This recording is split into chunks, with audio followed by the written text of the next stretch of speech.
Good afternoon, everybody. I think my talk will be a little bit more specific than Marcus, who set out the context, but given what already was spoke about in the morning, I hope my talk fits with some of the ideas that were presented. The specific project I'll talk about is called Mapping Green Dublin, which was an EPA-sponsored research into literally mapping the trees of Dublin and then dealing or working with the local group about trying to enhance green infrastructure where they lived. Marcus and others have spoken about the sort of social cultural value of green spaces, but they do some very, very real work that's a benefit to us all. Now, a lot of it depends on the nature of the tree itself, how big it is, how mature it is, how healthy it is, what species of trees it is. But nevertheless, they do an extraordinary amount of work. What distinguishes them, of course, from grass is that they have architecture. And that's very interesting because it means they can store a great deal of capacity in quite a small space. And for this reason, trees were often regarded as almost like urban problem solvers. That whenever there's an issue in the city, that we can just stick some trees in to fix it. I think it's worthwhile keeping in mind as to what we should take from our understanding of trees, and it is this notion that we need the right types of trees in the right places at the right time. I'm sure a lot of you have come across process where they plant 1 million trees at one time. It's a disaster, and it will be a disaster, and everybody knows it's going to be a disaster. What we need is a healthy ecosystem in the city, which consists of a diverse tree stock. And that's what I'm going to talk about. I'm going to talk about looking at Dublin's tree stock. So I'm going to talk about mapping the trees specifically. I've been doing this now for a number of years with colleagues at UCD, then about the Mapping Green Dublin project, then I'll talk about what actions came from it, and I'll talk about what I think is going to be needed if we're going to honestly take into account having trees and vegetation and complex ecosystems inside our cities. So I'll start with work that I'd done a long time ago, which was a sample. Now, here's the extraordinary thing. We know next to nothing about the places we've actually built. Isn't that amazing? So 3%, less than 3% of the world's area is actually occupied by cities. More than half the population live in cities.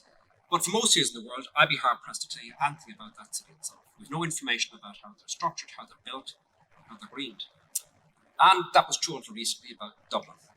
So here was our first attempt to map out where the trees were in the city based upon what's called tree canopy, which is essentially the plan area of the tree when seen from above. And of course, what you see is that while Dublin might have an average tree canopy cover, in fact, it's extraordinarily variable. So you can see clearly the green areas now, in this instance here, by the way, I left out deliberately the park, so you don't see Phoenix Park coming out, but you can see the green areas in southeast Dublin. You can see a big patch next to no trees through the inner city, extending out through Inchicore, out to Crumlin, out into parts of Talon.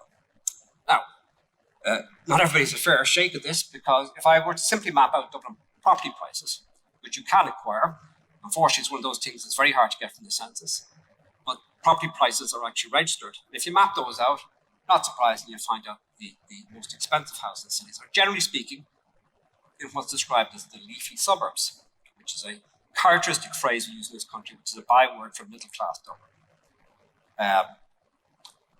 It varies a great deal, however, from city to city. A lot of this depends upon how the city is actually constructed.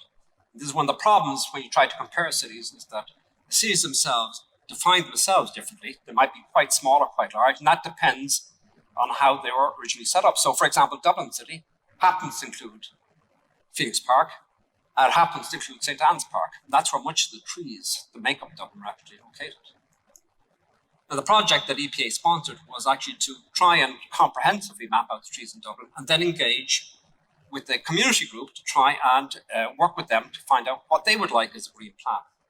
So the community group we work with is in Inchicore in Dublin. It's called Common Ground. And Common Ground was a group that is an arts-based collective. But working with Jody O'Sullivan, who's a local artist, we worked with the community there to design a green infrastructure for what they thought was associated, what they thought was best for their part of the city. So I'm just going to take you through each of the sections, mainly with the mapping, a little bit about the co-creation, and then about some of the actions.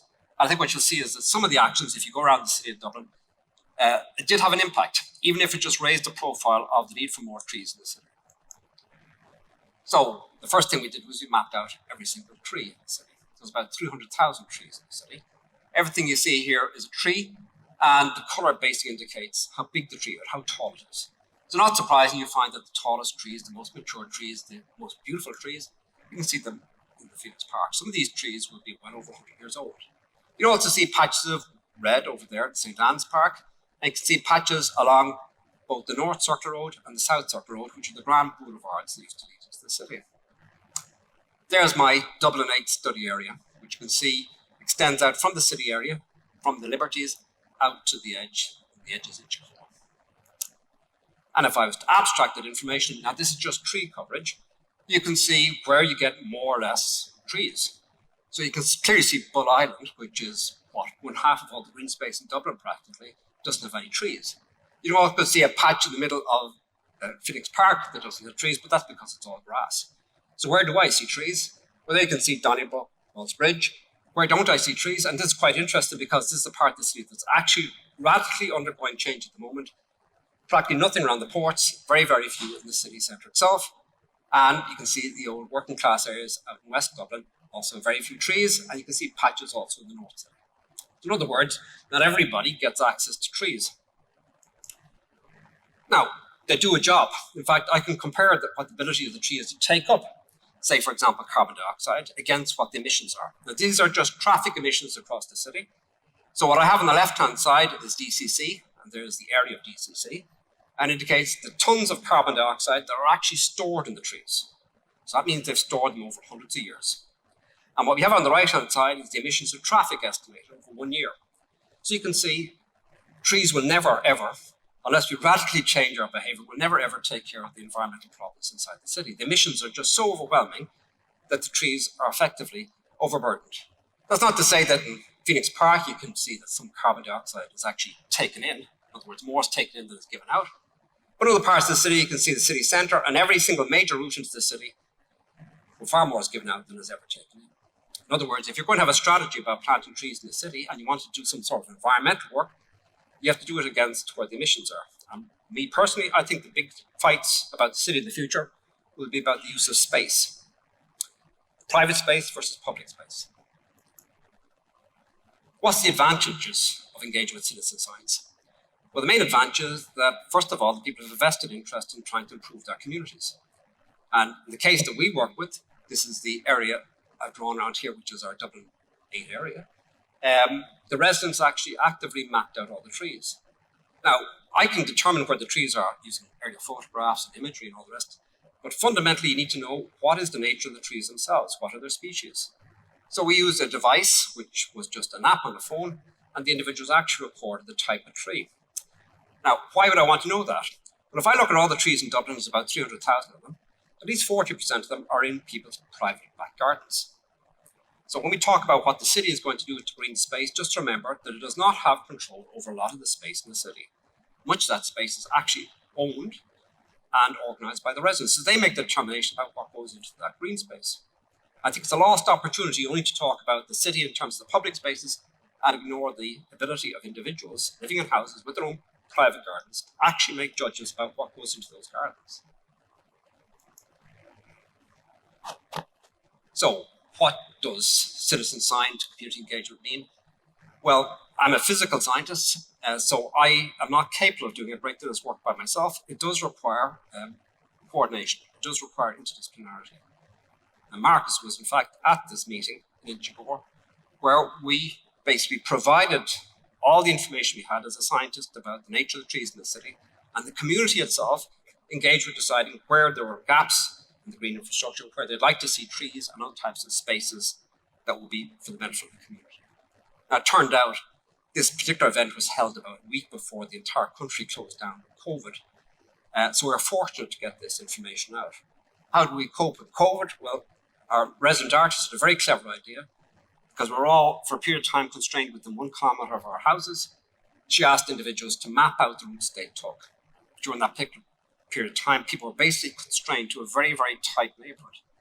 And of course, what you discovered is people had favoured routes, routes that avoided things they didn't like, and routes that maybe went by green spaces. But people also found out, in fact, that they occupied quite a deprived neighbourhood in terms of the amount of greening. That in terms of the public spaces, there was relatively little investment.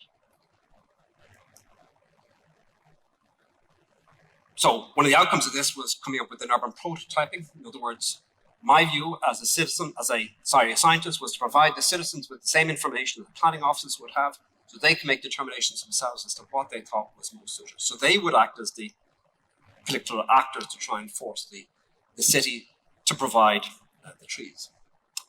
And we had a whole series of projects that basically included river walks, tree walks.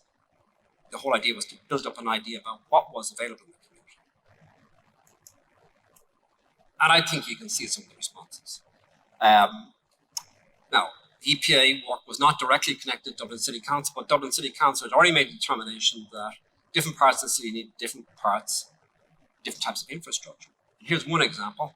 There's a northeast inner city, which gets a very bad reputation, particularly after the events close to Christmas last year. But Dublin City has invested a fair bit in actually developing what they refer as an urban forest. So this is Diamond Park, which was not a very interesting park until recently, but they planted some lovely mature trees. This is very close to Mountjoy Square, and they're describing as part of Dublin's urban forest. So clearly, there's a change coming as to what people expect of the city, and the city is responding.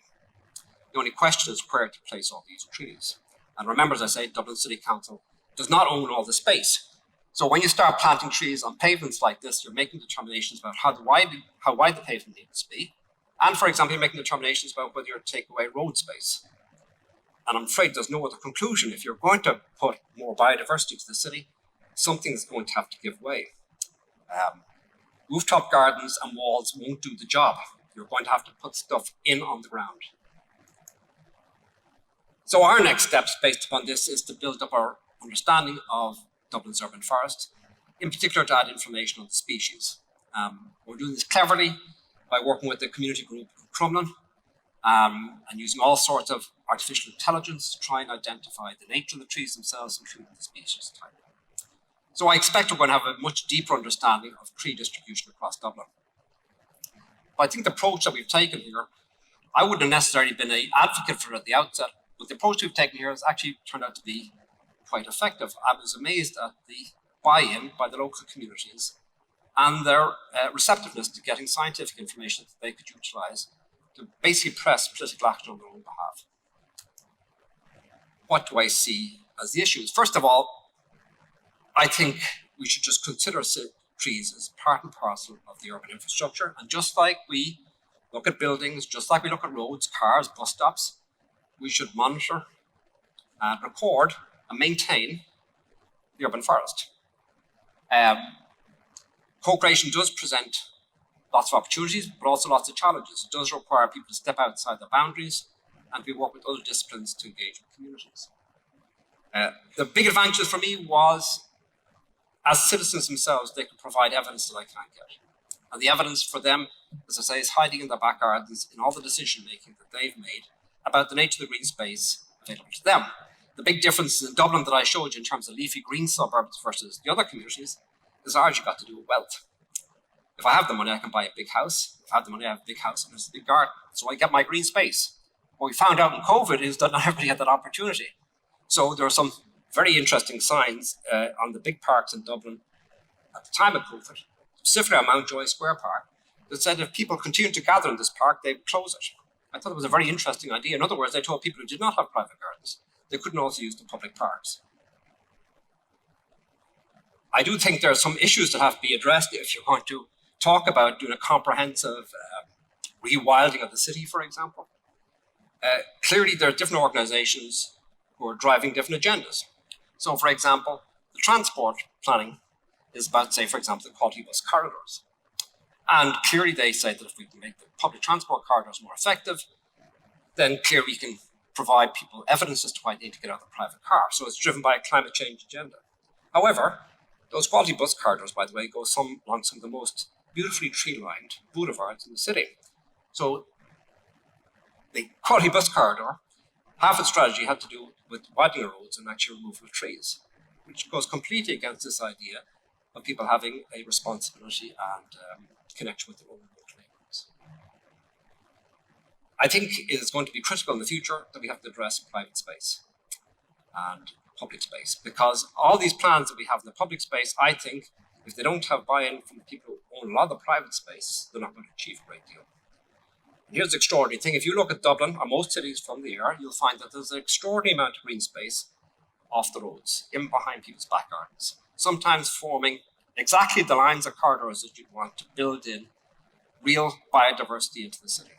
And rather than just saying it's only an outdoor space problem, we need to get the residents, I think, to be much more involved in designing the backdoor space. And I think that the optimum level at which you do that is at the neighbourhood scale. So it's not about individual buildings, it's about groups of buildings. And it's about neighbourhoods. And it's about organising themselves and getting agreements about what is the appropriate amount of green space and quality of that green space in that neighbourhood. So I'll finish there. Thank you.